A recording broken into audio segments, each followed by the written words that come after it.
Hey everybody, welcome back. A quick green room update. I'm thrilled. Everything seems to be doing really well. I've been keeping the fungus gnats under control. I've seen a few, but for the most part, I think they're pretty much gone. My tomatoes are looking amazing. The fan's blowing on them. It's keeping those stems nice and strong. And I've got zinnias going. The only one I'm not really thrilled with is the Persian carpet. Those don't look that great. But these other ones look like they're doing really good. But then I've got Torinia. I'm not even sure if that's how it's pronounced. Those are doing great. My violets are doing great. I had to replant some of my tomatoes because I had heating mat issues. And it fried a bunch of them. But those new ones are doing awesome. Those are some new ones that I planted. And yeah, marigolds. I got a ton of marigolds going. Plus, I have some gay feather, some dahlias that are from seed. Those are popped up already. Tomatoes that I had to replant, those are popping up, doing great. Peppers are looking amazing. Really happy with those. I just planted bunching onions. These are okay. This is a funny thing.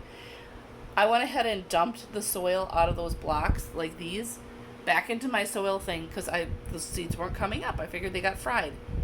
Yeah, I found some growing in my bucket of soil, so I plucked them out and I put them in. I don't know which tomatoes they are, which is fine. I'll just put them in my greenhouse and I'll know when they get fruit on them what they are.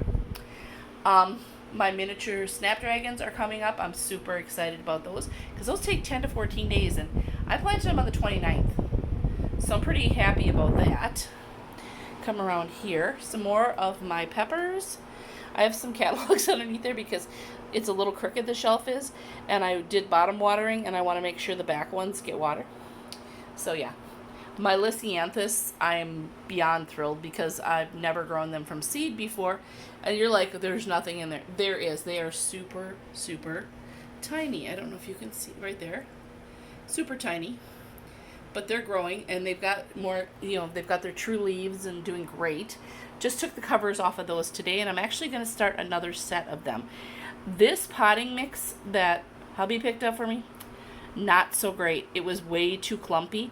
I've got some stuff that's really a lot better now, that's smoother. You can see the tomatoes are in that. And so I'm going to do another batch because I had saved half the seed. I didn't start it all. And do another batch. These are kind of an experiment for Easter. And these are pansies, clover, and then in the back is bunny tails, which I'm really surprised those are not doing better. I need to plant some more of those. But I want to plant the pansies and the clovers together in pots, and I think that'd be really cool for Easter. And the bunny tails and the mini snapdragons together, and I think those will be really fun together. But I got to get some more bunny tails going because those are pretty rough looking. I'm not sure why. But yeah, down here, peppers again. So I'm really excited. A lot of you are thinking, Liz, why are you planting so early? This is like beginning of February. I'm in zone 5A, I think. I'm not even sure. B, I'd have to look. And literally, my last frost date is like Memorial Day. Well, I have that big greenhouse. And so I'm going to be doing a lot of this in the greenhouse. We're going to plan on planting these out there about mid-March. So they should be in really like amazing big plants by then. And we're going to heat it. By then, we'll be getting more sun.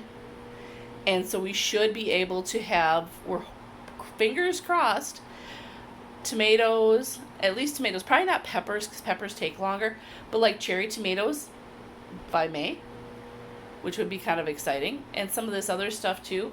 So we'll have them sooner though. Even though we may not have like full-size tomatoes by May, we'll, by June, we should have tomatoes. So that'll be great for my produce sales. I have other stuff I'm going to be starting very soon that is going to be going out into the greenhouse as well. I've got 1,000 square feet of space out there to plant. So it's a good sized greenhouse. It's going to be fun. But anyway, thought I'd give you guys a quick update. on how things are going in here. It is warm in here. It's like 85 degrees in here because of I have 2 big heat mats going, and that's keeping it that warm. The lights are LED. There's basically almost no heat on those at all. So, yeah, I'm really happy. It's really helping my spring fever, because if you look outside today, yeah, it's snowing. It's snowing pretty good. We're supposed to get 4 to 8 inches. So that'll be fun. Not really. All right, guys, thanks so much for coming along on this journey. And if you want to see more, please subscribe and like this video and share it with your friends that maybe want to try this too. Oh, and there is one thing I did want to mention. The reason I had heat mat issues. So for me, I thought, hey, I'm going to be smart. I'm going to make sure these mats, excuse me, are giving me the best possible heat. So I cut some foam. You can see it's up there on top there. It's not being used right now. There's actually a piece of cardboard in between the mat and my trays because that mat was getting kind of hot. I do have a thermostat for it. I just got to hook it up, and I just haven't had a chance yet. But I thought, okay, I'll put the foam, and then I'll put the mat on top of it and the trays. Holy cow, don't do that. It got so hot. It was crazy. I was like, what in the world? It was frying the seeds. That's why I thought the seeds were all dead. I mean, I got about half germination. It was insane. It was such a nightmare. And so I figured out, yeah, I was cooking my seeds. And so don't do that. Don't put a piece of foam down and then your mat and then your trays on top, because that heat will concentrate up, and I tell you, yeah, not a good idea. So anyway, if you want to follow along and learn what not to do, please like, subscribe, and I'll see you guys soon. Bye.